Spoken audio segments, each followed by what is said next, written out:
Hello everybody, this is Ratan from Knowledgeversity, and I will be going through the FRM information session, and in the next 1 hour 15 minutes we'll walk through the following line item. And if you see, like, the agenda is, we have to go through the overview of GARP, okay, the FRM program, the course structure, okay, the benefits that you get from FRM certification, the work profile of the folks who have undergone FRM program, the fee structure and deadline for 2012, and this will give you an idea about how enrollments have happened over the past few years, what are the pass rates that you see in FRM. Then I have been, like, getting a lot of query from candidates about comparison of CFA and FRM. So in this slide I would cover briefly about the two certification, then what we are offering and what it takes to pass the examination, then the contact information.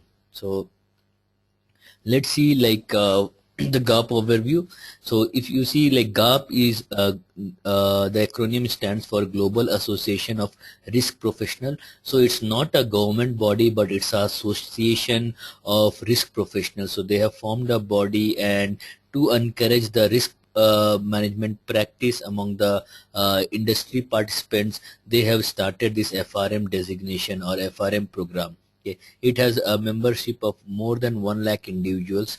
It is the only worldwide organization offering comprehensive risk management certification. Okay. There is one more organization which is offering risk management certification known as Premia, that is a professional risk manager program, but that is not as popular and as comprehensive as GARP. Okay.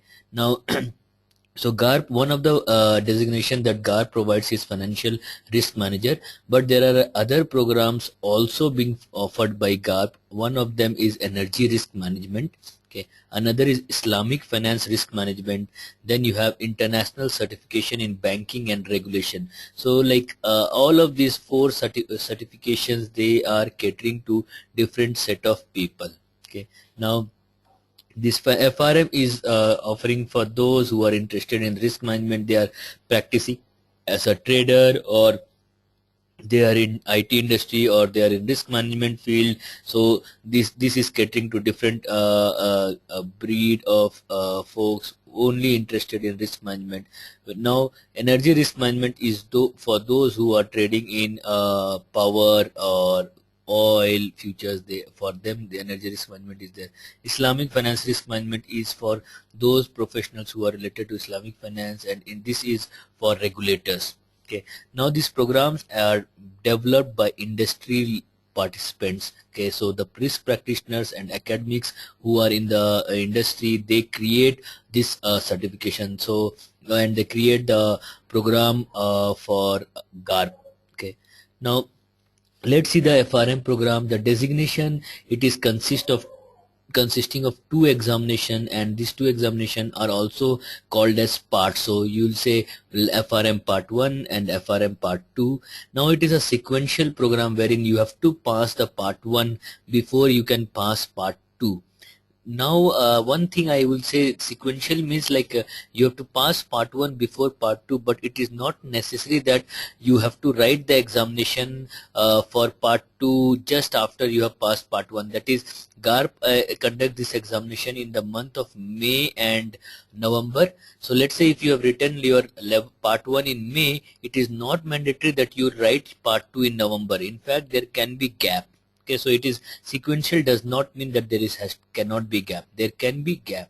Okay, now this FRM is a self-study driven. It is based on the core reading material that is provided by the GARP. So GARP provides with core reading material. However, the candidates have to purchase that, and this core reading material has chapters from the well-known well-known books, and that gives you an idea as to what all to study.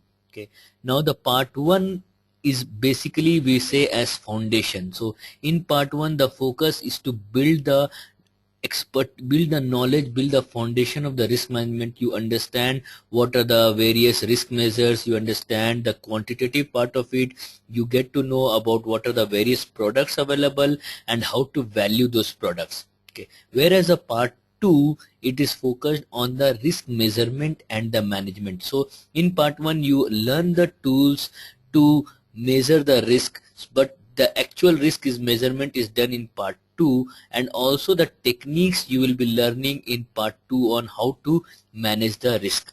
So the focus in part 2 is on the application of the basics in the measurement of risk and the management of the risk. Now let's see the examination type. In examination, both the part 1 and part 2 are 100% multiple choice.